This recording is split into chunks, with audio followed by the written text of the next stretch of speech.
Assalamualaikum warahmatullahi wabarakatuh. Undang-undang perampasan aset hingga kini belum menemui titik terang. Sejak dicanangkan, dirancang, ataupun dibentuk, akan tetapi hingga kini undang-undang perampasan aset itu seperti hilang tanpa jejak untuk dibahas kembali di parlemen. Seluruh masyarakat Indonesia menanti untuk disahkannya kebijakan mengenai perampasan aset bagi koruptor. Tingkat korupsi yang tinggi di Indonesia membuat Indonesia serasa menjadi negara miskin. Mulai dari pemerintah pusat hingga pemerintah daerah, itu sama saja melakukan tindakan korupsi. Makanya, kami seluruh rakyat Indonesia itu menanti terkait disahkannya undang-undang perampasan aset bagi koruptor.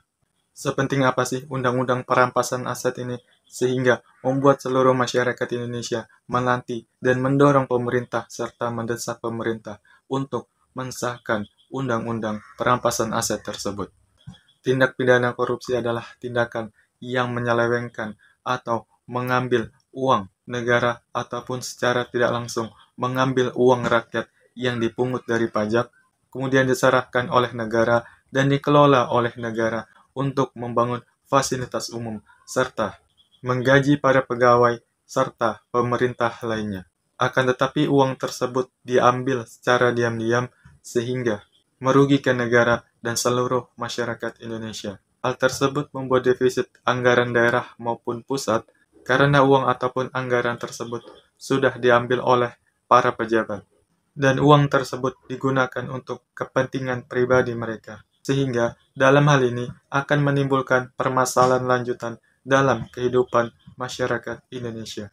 Yang pertama, pembangunan infrastruktur yang mandek ataupun terhambatnya pembangunan infrastruktur seperti jalan, kemudian lampu jalan, taman, dan lain-lain.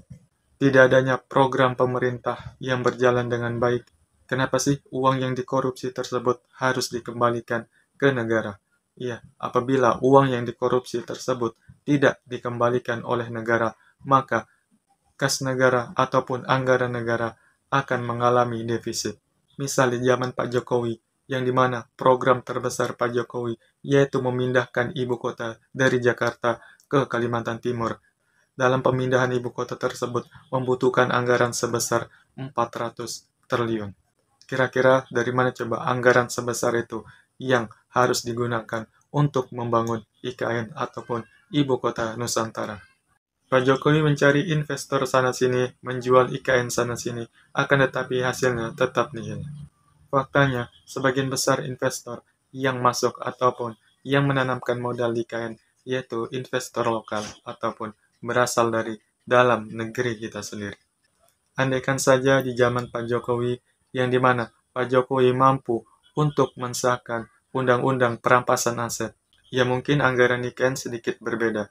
Apakah teman-teman masih ingat terkait kasus tambang timah yang merugikan negara Indonesia sebesar 300 triliun? Nah, apabila dalam periode Pak Jokowi, yang dimana Pak Jokowi mampu untuk mensahkan undang-undang perampasan aset tersebut dan meminta seluruh para koruptor tersebut untuk mengembalikan uang yang telah dikorupsi tersebut, dan apabila hasil penyitaan dari kasus korupsi timah tersebut dialokasikan ke dalam IKN, maka secara tidak langsung telah menutupi anggaran sebesar 70% lebih dari total yang dianggarkan untuk membangun IKN. Kalaupun uangnya sudah tidak ada, sudah digunakan oleh para koruptor untuk membeli ini, itu, maka pemerintah bisa menyita barang-barangnya dan seluruh aset-asetnya, aset yang bergerak ataupun aset yang tetap.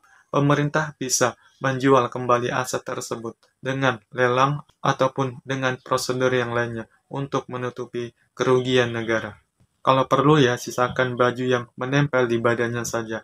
Jadi para koruptor tersebut serta keluarganya diusir dari rumahnya sendiri dan seluruh aset ataupun barangnya disita oleh negara. Sebegitu penting undang-undang perampasan aset tersebut selain untuk memiskinkan para koruptor dan juga sebagai sanksi yang tegas kepada pelaku korupsi serta menutupi kerugian negara dari tindakan kasus korupsi. Budaya korupsi telah memiskinkan negara Indonesia. Negara Indonesia terkenal sebagai negara yang kaya, akan tetapi masih banyak masyarakat Indonesia yang menderita banyaknya infrastruktur yang belum dibangun secara merata antara di kota maupun di desa. Kasus korupsi benar-benar menyengsarakan rakyat Indonesia. Maka dari itu, kami sebagai masyarakat Indonesia menekan pemerintah, mendorong pemerintah untuk mensahkan undang-undang perampasan aset agar para koruptor itu semakin jera, miskinkan para koruptor. Koruptor tidak takut untuk dipenjara, akan tetapi koruptor takut kehilangan hartanya. Semoga pada periode Pak Prabowo saat ini, Pak Prabowo mampu untuk mensahkan undang-undang perampasan aset, perangi korupsi, hingga ke akar-akarnya. Assalamualaikum warahmatullahi wabarakatuh.